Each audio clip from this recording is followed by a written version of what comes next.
네, 여러분, 좀 쉬었나요? 네, 잠깐, 한 1분 쉬었나? 네. 12주차 강의 펴셨나요? 네, 12주차 강의 행정법에 대해서 여러분에게 말씀을 드리도록 하겠습니다, 여러분. 자, 행정법은 결국은 헌법을 구체화한 법이 자, 행정법이라고 생각하시면 됩니다. 이해가시나요? 네. 자, 헌법은 국가의 기본법이고 최고법인데, 자, 이 행정법이라는 것은 결국은 헌법을 구체화시킨 게 바로 행정법이다라고 생각하시면 됩니다. 지금 헌법을 구체화시킨 게 바로 이제 법률인데, 그 법률 중에서도 같은 공법의 영역인 거죠. 자, 헌법과 행정법은 공법인 거죠. 국가와 나와의 관계, 국가와 국민과의 관계를 규율하는 게 바로 공법인 거죠. 그 다음에 개인과 개인 간의 관계를 규율하는 게 사법이, 대표적으로 민법이 있고, 자, 헌법과 행정법은 네, 공법의 영역인 거죠. 같은 영역인 거죠. 그래서 보통 헌법을 구체화시킨 법이 자, 법률이라고 얘기하고 그 법률 중에서도 자, 이 행정법이 네, 대표적이라고 할 수가 있습니다, 여러분. 자, 행정법의 개념을 일단 보시면 자, 행정법은 일반적으로 행정의 조직, 그렇죠. 일반적으로 행정의 어떤 조직이라든지 작용, 행정 작용인 거죠. 자, 여러분 국가가 뭔가 뭐 하고 있는 어떤 행위들 이런 작용들은 전부 다 어떤 행정 작용들인 거죠. 뭐 요즘에 코로나 어떤 방역을 위해서 하고 있는 어떤 국가의 어떤 그 행위들도 전부 다 당연히 행정 작용에 속하는 거죠. 그 다음에 당연히 행정 작용, 즉 위법한 어떤 행정 작용에 대해서 행정 구제가 있죠. 그래서 어떤 구제에 관한 어떤 국내 공법이라고 정의된다. 즉, 자, 행정법은 일반적으로 자, 헌법을 구체화시킨 법률로서 자, 내용은 뭐죠? 행정의 어떤 조직, 어떤 행정의 어떤 조직이라든지, 그 다음에 어떤 행정의 작용이라든지, 그 다음에 어떤 행정의 구제, 이 구제에 관한 국내, 국외가 아니고 국내의 공법이다. 즉, 뭐죠? 국가와 국민 간의 관계를 규정한 법이다라는 게 공법인 거죠. 그래서 이 행정법의 개념 정의는 다시 한번 얘기를 하면, 자, 일반적으로 행정법은 헌법을 구체화시킨 법률로서, 자, 주요 내용으로는 어떤 행정의 조직이라든지, 작용이라든지, 구제에 관한, 자, 성격은 국내 공법이다라고 정의가 되고 있습니다, 여러분. 즉, 행정 주체, 그렇죠? 행정의 어떤 주체, 국가기관 얘기하는 거죠. 뭐 어떤 행정 주체의 어떤 조직이라든지 행정법의 내용이 그렇습니다. 그런 이제 국가 행정 주체의 어떤 조직은 어떻게 구성이 되고 그 행정 주체가 갖는 권한은 어떻게 되고 그다음에 행정 주체 그 기관 상호 간의 어떤 규율은 어떻게 되고 그다음에 행정 주체 상호 간 또는 행정 주체와 국민 이 사인 간의 공법상의 법률 관계에 관한 규율은 또 어떻게 되는지, 자, 이런 것들을 총체적으로 어디에다가 규정을 해놨냐면 이 행정법에다가 규정을 해놨습니다, 여러분. 자, 그럼 국가의 모든 행정인 거죠. 사실 우리가 일상적으로 개인과 개인 간의 그런 문제로 인한 어떤 뭐 소송을 한다든지 뭐 이런 것들은 이제 뭐 어디로 가요? 민사로 가는 거죠. 이 민사를 빼고는 사실은 거의 다가 우리가 실생활에서 하고 있는 뭐 신호등을 지킨다든지 막 이런 것들, 뭐 이런 것들은 전부 다 뭐죠? 행정인 거죠. 국가 행정. 네, 이 국가 행정에 우리들이 이 국가 행정 틀 속에서 살아가는 거기 때문에 이 행정법은 대단히 중요하다 할 수 있죠, 여러분. 자, 이해하시나요? 자, 헌법은 공법입니다. 국내 공법인 거죠. 자, 국내 공법이고, 자, 행정법의 주요 내용은, 행정의 어떤 조직 작용, 구체적으로는 어떤 행정 주체의 어떤 조직은 어떻게 구성이 되고, 권한은 어떤 게 있고, 그 다음에 그 행정 주체 기관 어떤 상호 간에는 어떠한 관계가 있고, 그쵸? 그 다음에 행정 주체, 국가기관과 그다음 사인, 국민 간의 어떤 공법상의 법률 관계는 어떻게 되고, 자, 이런 것들을 모두 모아서 규정을 해놓은 게 바로 뭐냐? 네, 행정법이다라고 할 수 있습니다. 이해 가시나요, 여러분? 자, 행정법의 법원. 자, 행정법의 법원에는 자, 일반적으로 행정법은 이제 존재 형식으로서 이해가 되는 거죠, 여러분. 이해하시나요, 여러분? 행정법은 행정법이라는 이 행정법전이 있기 때문에 이 행정법이 어떤 존재 형식으로 이해가 되고, 자, 행정법의 법원은 크게 당연히 성문법원, 즉 문자로 되어 있는 법원이겠죠. 네. 그다음에 불문법원, 문자로 되어 있지 않은 법원으로 나눌 수 있다. 자, 여기서 법원은 재판장을 얘기하는 게 아니고 법의 원천을 얘기하는 거죠. 자, 행정법의 근원적인 법의 원천은 무엇인가? 자, 요건 거죠. 자, 그래서 그 법원을 자, 성문법원, 자, 문자로 되어 있는 법원과 자, 불문법원, 자, 문자로 되어 있지 않는 법원으로 나눌 수 있는데 자, 성문법원으로는 당연히 헌법, 법률, 죄악 및 국제법규, 명령, 자치법규가 있는 거죠, 여러분. 자, 이런 이제 헌법이라든지 법률이라든지 뭐 죄악, 뭐 기타 등등, 자, 이런 이 문자로 되어 있는 것들은 어떤 존재 형식이죠. 네, 전제 형식의 문자로 되어 있는 거고, 그쵸? 그 문자로 되어 있는 법원이 바로 네, 뭐예요? 헌법, 법률, 죄악 및 국제법규, 명령, 자치법규 다 문자로 되어 있기 때문에 이게 다 행정법의 어떤 문자로 되어 있는 성문법원, 즉 성문법원성을 갖고 그렇죠. 자, 불문법원으로는 자, 관습법, 판례법, 조리. 자, 조리는 법의 일반 원칙이라고 얘기했죠, 여러분. 자, 이런 것들이 자, 불문법원으로서의 어떤 그죠? 불문법원성을 가지고 있습니다, 여러분. 이해하시나요, 여러분? 결국은 뭐냐면 이 성문법원하고 불문법원도 뭐 성문법원이다 불문법원이다 뭐 이런 것도 나누는 것도 좋지만 결국에는 이 성문법원이든 불문법원이든 다 이 안에 어떠한 내용을 가지고 있어야 돼요. 네, 행정의 조직과 작용, 구제, 뭐 행정 주체, 뭐 조직, 권한, 뭐 뭐죠? 행정 주체와 국민 간의 관계, 행정 주체 상호 간의 관계, 자 이런 것들이 가지고 있는 것들인 거죠. 자 헌법에도 있고 법률에도 있고 조약에도 있고 그렇죠. 근데 이것들은 다 문자로 되어 있기 때문에 우리는 이거를 성문법원이라 얘기하는 겁니다, 여러분. 행정법의 성문법원이다 얘기하는 거고 어떤 관습법이라든지 판례법이라든지 조리 같은 경우에는 어떤 문자로 되어 있지 않고 그때그때 뭐 어디서 도출을 하거나 또는 헌법재판소가 확인을 하거나 자 이런 거죠, 여러분. 또는 그런 것도 없으면 조리, 네, 법의 일반 원칙, 즉 뭐 자연 이치죠. 자 거기에서 따오거나 자 그렇죠. 자 이런 것들은 당연히 문자로 되어 있지 않지만 내용이 뭐죠? 행정 조직과 작용, 네, 이런 구조에 관한 내용들이 들어 있으면 당연히 그것도 행정법의 법원인데 단지 문자로 되어 있지 않기 때문에 우리는 이걸 뭐라 그런다? 네, 불문 법원이라고 그런다. 네, 이해하시나요, 여러분? 자, 그래서 행정법의 어떤 법의 원천의 법원은 자, 성문법원도 있고, 네, 불문법원도 있고, 그렇죠. 문자로 되어 있는 건 성문법원, 그다음에 문자로 되어 있지 않는 건 불문법원인데, 자, 그 뭐죠? 형식도 중요하지만 거기에 더 이제 플러스해서 하는 게 그 안에 어떤 행정의 조직과 작용, 구조에 관한 그런 내용들인 거죠, 여러분. 자, 그런 내용들이 있으면 당연히 행정법의 법원이 될 수가 있다 이거죠, 여러분. 네. 자, 그리고 행정법의 특성을 볼까요? 자, 첫 번째로 행정법에 있어서 행정주체의 우월성. 자, 이거 먼저 읽어볼게요. 자, 행정법은, 자, 그렇죠. 행정법은, 자, 행정권의 발동, 즉, 국가기관이 자기가 가진 그 권한 있죠. 이 권한을 우리 행정권이라고 얘기하는 거죠. 자, 이 행정권 발동을 엄격히 기속하여 그의 자의적 행사를 금지하는 한편, 이게 무슨 말이냐면, 그렇죠. 이 행정법에서는 각 행정기관들, 즉 국가기관들이 그쵸? 헌법에 의해서 받은 그 권한을 국민에게 행사를 할 수 있는데 이 권한을 자의적으로 행사하면 당연히 국민의 기본권을 침해하는 그런 상황이 되겠죠. 그렇기 때문에 그런 그 자의적 행사, 네, 자의적 행사를 금지를 시켜요. 즉 법률에 정해놔요.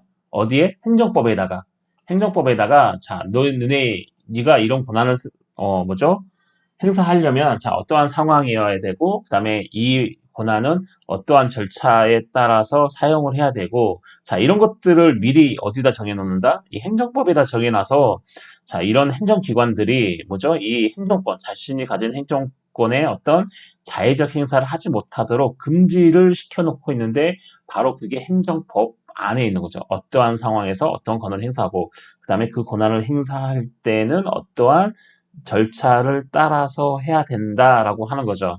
이해하시나요? 자, 그래서 금지하고 있는 한편 자, 법률 스스로 그렇죠? 자, 행정법률 스스로 행정권 발동에 우월한 효력을 인정함으로써 그렇죠. 어찌됐든 이 국가의 행정이라는 것들은 우리의 삶 속에 관철이 돼야 되기 때문에 이 법률 스스로 이 행정권 발동에는 우월한 효력을 인정을 하고 있는 거죠. 다만 자의적 행사를 뭐죠? 하지 못하도록 방지를 하고 있는 거죠. 네. 인정함으로써 자, 사인 상호 간의 행위와는 다른 법적인 취급을 하고 있다. 그렇죠, 여러분. 그렇죠. 네. 행정권 자체는 우월하죠. 네. 우월한데 그렇죠. 왜냐하면 국가 행정을 우리 국민 실생활에 관철을 시켜야 되기 때문에 근데 단지 뭐죠? 자, 엄격히 기속하여서 당연히 행정청이 자기가 가지고 있는 이 행정 권한을 본인이 스스로 자의적으로 자기가 임의로 행사하지 못하도록만 막고 있죠. 하지만 그 행정권 그 자체에는 당연히 뭐죠? 우월한 효력을 부여를 하고 있죠. 그게 바로 이 사인 상호 간의 어떤 행위와는 다른 법적인 취급을 하고 있는 이유입니다, 여러분. 이해하시나요, 여러분? 자, 그래서 이 행정 주체의 우월성, 그렇죠? 이 행정 주체의 우월성은 단지 행정의 실효성 그런 거죠. 뭐 예를 들면 코로나 방역을 하는데 5인 이상 집합 금지 했는데 국민들이 아무도 안 들어요. 그러면 되게 안 되겠죠. 자, 그렇기 때문에 행정 주체의 우월성, 즉 행정 주체가 행정권을 행사하는 그 행정법에 있어서 행정 주체의 우월성은 단지 어떤 국가가 어떤 전체의 공익을 위해 우리 공동체 사회 전체의 공익을 위한 어떤 그 행정의 어떤 실효성을 확보하기 위해서 그 행정 주체에게 우월성을 부여하는 거지. 행정 주체가 우월하다고 해서 국민 위에 자리 잡고 있는 건 아니다. 이런 거죠. 이해하시나요, 여러분? 자, 행정 주체의 우월성은 단지 행정의 실효성, 국가의 어떤 전체적인 공익을 위해서 행정청이 행하는 그 행정의 실효성을 위해서 너네 행정 주체 그래 우월하지라고 인정을 하고 있을 뿐이지 그렇다고 해서 그게 우리 국민보다 머리 꼭대기 위에 우리 국민의 보다 위는 아니라는 내용이 바로 뭐예요? 이 행정 주체의 주체성의 우월성의 한계인 거죠, 여러분. 이해하시나요, 여러분? 자, 이런 행정 주체의 우월성은 자, 어떤 걸 가지고 있기 때문에 우월하냐면 자, 구속력을 가지고 있죠. 구속력. 자, 어떤 행정 행위가 일정한 법정 요건을 갖춘 경우, 그렇죠. 행정청이 하는 그 행정위가 어떤 일정한 법적으로 자, 어떠한 일정한 조건이 이런 건데 그 행정청의 행정위가 그런 이제 어떠한 일정적인 법적 요건을 갖춰진 경우, 그렇죠? 갖춰진 경우에 자, 그 내용에 따라서 당사자는 뭐죠? 행정청과 상대방에 대해 법적 효력을 발생하는 힘이다. 이런 거죠. 자, 행정행위가 일정한 법적 요건을 갖춘 경우, 자, 어떤 일정한 법적 요건이 갖춰지면, 자, 어떤 행정청에 의한 행정법 발동이 되는데, 자, 그 당사자는 누가 되는 거죠? 자, 당연히 행정청과 그 상대방이 되겠죠? 네, 그래서, 자, 법적 효력을 발생하는 거죠. 네. 안 할 수는 없어요. 무조건 해야 되는 거죠. 그게 바로 뭐죠? 네, 구속력인 거죠, 구속력. 네. 결국은 그냥 행정의 실효성 확보인 거죠. 네.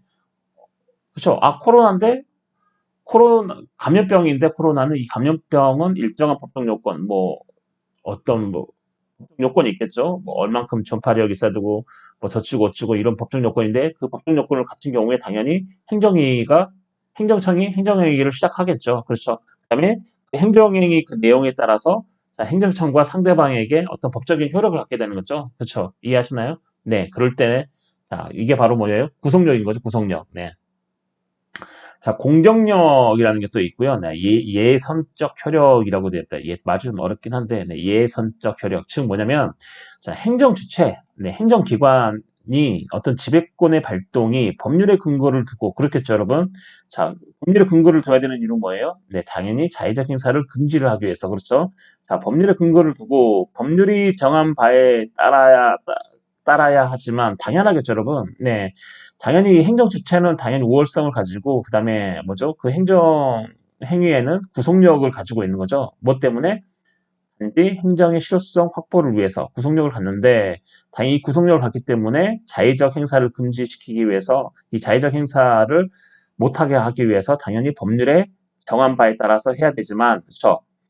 법률에 위반할 경우 그렇죠. 행정청이 하는 그 행정행위가 사람이 하는 거라서 법률에 위반될 수가 있겠죠. 네, 이 법률에 위반될 경우에는 자, 그 위반이 중대하고 명백하지 않는 한 행정청이 자기의 어떤 행정행위를 하는데 그 행정행위 자체가 법률을 위반을 한 거예요. 자, 근데 그 위반이 중대하거나 명백하지가 않아요. 중대하지도 않고 약간 좀 깨림직한데 명백하지 않은 경우에 그렇죠? 그런 경우에는 자, 권한이 있는 기관, 그 행정청의 행정행위를 취소할 수 있는 그 상급 기관이나 기타 다른 국가기관, 그 권한이 있는 기관에 의해서 그 행정행위, 그 기존에 취해졌던 행정행위가 취소될 때까지는 계속해서 구속력을 가지는 거죠. 자, 이 구속력을 가지고 있는 거죠. 자, 이를 바로 이제 공정력이라고 하는 거죠. 이해하시나요, 여러분? 그러니까 결국은 이런 거죠. 행정청이 자기가 가진 행정 권한을 어떠한 이제 국민의 어떤 공익을 위해서 뭐죠? 행사를 했는데, 자, 어떻게 행사를 했어요? 당연히 법률의 근거를 두고 행사했는데, 행사하다 보니까 그게 법률에 위반되는 것 같아요. 근데 봤더니 법률에 그렇게 크게 뭐 위반한 것 같지도 않고, 그 다음에 약간 아리까리한 거죠. 애매모호한 거죠. 명백하지가 않은 거죠. 네. 자, 그렇다면 어떤 그 행정청이 행한 그 행위, 그 행위를 취소시킬 수 있는 권한이 있는 기관, 즉 어떤 상급 더 그 기관보다 상급 기관이든지 아니면 기타 국가 기관이든지 자 그런 권한이 있는 기관에 의해서 그 기존에 행했던 그 행위가 취소될 때까지는 계속해서 구속력이 미치고 있는 그 상태를 가질 수 있게 하는 힘이 뭐냐면 뭐죠? 네, 공정력이라는 게 공정력, 예선적 효력이라고 얘기합니다. 그게 이해하시나요, 여러분? 그 다음에 확정력 볼까요? 확정력. 자, 이거 전속력이라고 얘기하는데, 자, 일정한 행정행위에 따라서, 자, 행정청이 어떤 일정한 행정행위를 했으면, 자, 행정행위 하면 당연히 법률 관계가 형성이 되겠죠? 그렇죠. 네. 일정한 행정행위에 따라서 형성된 법률 관계의 안정성 확보를 위한 것으로, 그쵸. 어떤 행정청의 행정행위를 하면 당연히 어떤 법률 관계들이 행성하겠죠. 국가가 당연히 법률의 근거를 두고 권한을 행사하기 때문에 당연히 그 자체가 뭐예요? 법률 관계가 형성이 되는 거죠. 왜냐하면 법률의 근거를 두고 행정청이 자기가 가진 권한을 행사했기 때문에 그렇죠, 여러분. 이해하시나요, 여러분? 자, 그래서 일정한 법률 관계가 형성이 되는데, 자, 그래서 그 행정행위에 대해서 뭔가 불만이 있으면 그 불만을 제기할 수 있는 기간이 있어요. 네, 그 불복 기간. 네, 이 불복 기간을 경과하면 더 이상 거기에 대해서 불복을 할 수 없죠. 그렇죠. 이 불복 기간을 경과 규정을 두는 거나 또는 어떤 판결, 네, 행정심판이나 또는 행정소송해가지고 어떤 판결이 확정이 됐어요. 더 이상 불복을 안 했죠. 네, 이 판결 확정 등의 이유로 관계인이 더 이상 행정의 효력을 다툴 수 없게 하는 효과가 바로 확정력인 거죠. 결국은 확정력은 뭐냐면 결국은 행정청이 뭔가를 뭐죠? 행정행위를 해가지고 그게 행정의 실효성을 확보하려면 뭐죠? 사람들은 그 행정행위에 따라야겠죠. 근데 그게 마음에 안 들면 불복할 수도 있겠죠. 나 이거 행정행위 인정 못해. 그러면 자 이거 뭐죠? 네, 이 행정행위를 불복한다라고 표시할 수 있는 기간을 줘요. 한정없이 줄 수 있는 건 아니죠. 10년, 20년 뭐 죽을 때까지 줄 수 있는 게 아니기 때문에 일정한 기간을 두고 자 그 일정한 기간이 지나면은 이 불복 기간인데 이 불복 기간이 지나면 당연히 더 이상 그 행정행위에 대해서 다툴 수 없도록 하는 것. 그게 바로 이제 불복 기간의 경과라고 얘기하고 그 다음에 판결 확정은 뭐죠? 네, 아무래도 이상해. 그러면 뭐 행정 심판도 하고 행정 소송도 하는 거죠, 여러분. 네, 그렇게 해서 가는 거죠. 네, 그래서 거기서 판결이 났어요. 확정이 됐어요. 확정이 됐단 말은 더 이상 뭐죠? 양측에서 불복 소송을 하지 않았다는 거죠. 네, 그렇게 판결이 확정이 되고 나면 어떤 그 관련 관계인들이 더 이상 그 행정행위의 효력에 대해서 다툴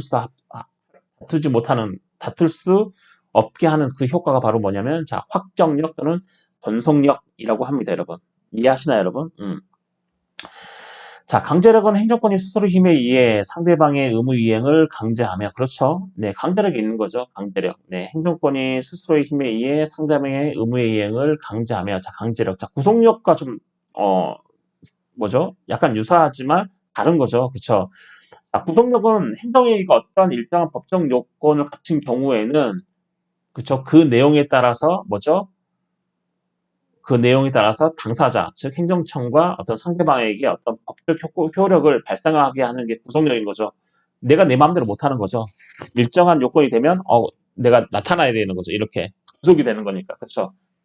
이해하시나요? 네. 근데 강제력은 그게 아니고 행정권이 스스로 행정청이 자신의 행정권을 가지고 어떤 자기 스스로의 힘에 의해서 어떤 나의 상대방, 행정청이 어떤 상대방에게 의무를 이행을 강제하는, 즉 행정상 강제 집행이라고 얘기하고, 자, 이행을 강제할 수 있고, 또한 행정상 필요한 상태를 어떤 필요한 상태, 행정이 어떤 필요한 상태, 무슨 5인 이상 집합 금지라든지 또는 뭐 밤 뭐 11시 이후에 뭐 예전에 그쵸? 네, 영업 금지라든지 이런 것처럼 행정상 필요한 그런 상태를 실현할 수 있는 권능을 부여하고 있는 게 바로 이제 그 강제력이라고 했습니다. 강제력, 즉 행정법 특징인 거죠. 지금 강제력인 거죠. 네. 자, 이걸 바로 행정상의 즉시강제라고 하는 거죠. 행정상 필요한 상태를 싫어하는 걸 행정상 즉시강제라고 하고요. 네. 그 다음에 어떤 상대방에게 의무를 이행하도록 강제하는 걸 바로 이제 행정상 강제집행이라고 얘기합니다, 여러분. 자, 이러한 이제 행정법들은 특성이 있습니다, 여러분. 자, 그리고 자, 특성 중에 제가 설명을 잘못했죠. 네. 이 행정법 특성 중에 행정주체 우월성. 잘못한 게 아니고 제가 이걸 얘기해야 되는데, 네. 행정주체가 우월한 그 이유는 당연히 이러한, 네, 효과들을 가지고 있기 때문에 그렇습니다. 이러한 효력들이 있기 때문에 그렇습니다. 그 다음에, 자, 행정법의 특성에는, 자, 권리 의무의 상대성, 네. 자, 공법 관계에 있어서는, 자, 권리와 의무는 국가가 갖는 것이든, 개인이 갖는 것이든, 당연히 그쵸. 공공복리를, 향상하거나, 사회 질서를 유지하기 위한다는 점에서 대립이 아닌 공통성을 가지고 있다. 자, 공법 관계는 당연히 사법 관계와 다르게, 자, 공법 관계에서 어떤 이 권리 의무는 뭐냐면, 자, 이게 국가가 갖든 개인이 갖든, 자, 공공복리를 향상하거나 사회 질서를 유지해야 된다. 자, 이런 점에서, 자, 대립이 아닌 거죠. 어떤 거죠? 공통성을 가지고 있는 거죠. 공통성. 그렇죠. 국가든 개인이든. 자, 이런 공통성을 가지고 있는데, 따라서 이 공권은 동시에 의무라는 상대성을 가지면, 그쵸. 자, 공권이라는 것은 권리도 있지만 동시에 이건 의무. 어떤 의무예요? 공공복리 향상 의무, 사회질서 유지 의무. 자, 이런 의무를 갖는 거죠. 상대적으로. 표리 관계죠. 네. 자, 이런 의무라는 상대성을 가지기 때문에 자, 일반적으로 또 포기할 수 없는 것이 원칙이다. 즉, 권리 의무의 상대성인 거죠. 그래서 사법 관계에서는 권리 의무의 어떤 상대성은 아닌데, 자, 공법 관계에서는 결국에는 권리를 가진 사람은 자기의 권리를 행사도 하지만 그 권리가 공공복리를 저해하거나 사회 질서를 어지럽히면 안 되기 때문에 자 공공복리를 향상시키거나 사회 질서를 유지해야 된다는 의무도 함께 가지고 있는 거죠. 즉 권리 의무의 상대성, 권리 의무가 같이 가는 거죠, 여러분. 이해하시나요? 음. 그리고 자 행정법의 특성 중에 세 번째가 네 행정쟁송이네. 행정쟁송. 자, 행정쟁송은 뭐죠? 행정법에 관한 쟁송 절차는 자, 행정기관에 심판 또는 이의 신청을 하거나 행정쟁송이 말 그대로 그냥 행정소송인 거죠. 행정심판이나 행정소송. 뭔가 행정청이 행정행위를 했는데 그 행정행위가 마음에 안 들어요. 자, 그럴 때는 행정쟁송을 제기할 수 있는데 자, 그 행정쟁송에는 자, 행정심판하고 행정소송이 있습니다, 여러분. 네. 자, 자, 행정법에 관하여 쟁송 절차는 자, 행정기관에 먼저 심판 또는 이의신청을 할 수 있는데 이걸 바로 우리는 행정심판이라고 얘기하고요. 자, 또 행정법원에 제소도 할 수 있는데 이걸 바로 우리는 이제 행정소송이라고 얘기하죠, 여러분. 자, 현행 행정소송법에서는 자, 행정심판 전치주의를 폐지하고 예전에는 행정심판 전치주의를 있었어요. 즉 행정소송을 하기 전에 이 행정심판을 먼저 거쳐야 되는 거죠. 지금 행정심판이 뭐예요? 예, 이 행정기관의 어떤 심판이라든지 이의 신청을 통해서 다시 한번 맞는지 틀리는지 확인해 달라 하는 게 이제 행정심판인데 무조건 행정소송하기 전에 이 행정심판 전치주의, 행정심판을 먼저 거치게 되어 있었어요. 즉 전치주의가 먼저 거치다 이런 뜻이거든요. 그래서 이 행정심판 전치주의가 있었는데 이게 폐지가 됐어요. 즉 폐지가 되고 나서 자 행정쟁송을 하고 싶은 사람들은 임의로 선택할 수 있는 거죠. 네, 행정심판을 선택할 수도 있고 자 행정법원을 선택해서 네, 할 수 있다. 그러죠. 내가 행정심판을 선택해도 되고, 행정쟁송을 선택해도 되고, 자, 이런 거죠, 여러분. 이해하시나요, 여러분? 자, 그 바로 이 행정쟁송. 자, 뭐냐면, 결국은, 자, 행정법에 있어서의 행정주체의 우월성이 바로 첫 번째 행정법의 특성이고요. 그 다음에 두 번째로, 자, 권리의 의무의 상대성을 갖고요. 그 다음에 세 번째로 행정쟁송이 바로 행정법의 특성이다라고 할 수 있습니다, 여러분. 자, 행정 조직부터는 네, 다음 주에 계속해서 행정 조직에 대해서 여러분에게 말씀을 드리도록 하겠습니다, 여러분. 자, 그리고 제가 이번 주 늦어도 다음 주 월요일, 화요일까지 말씀을 드릴게요. 지금 몇몇 학생분들이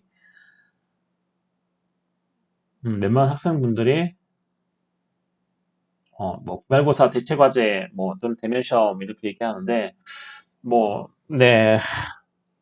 대면 시험은 못 볼 것 같아요. 한참 이제 뭐 백신 맞고 이렇게 해서 좀 확진자가 좀 줄어들고 하면 여러분의 어떤 변별력을 조금 더 강화하기 위해서 네, 대면 시험을 보려고 했더니 네, 안 될 것 같고 대체 과제를 내야 되는데 제가 저번에 내드린 대체 과제는 사실은 여러분들이 좀 알았으면 하는 것들에 대해서 냈기 때문에 약간 좀 그렇게 어렵진 않았을 건데요. 네, 이번 기말고사는 대체 과제로 네, 할 거고요.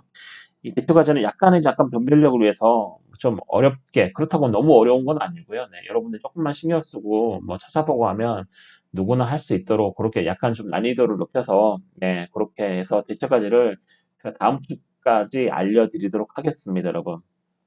네, 고생 많으셨고요, 여러분. 그러면 저희는 또 다음 주에 뵙도록 하겠습니다.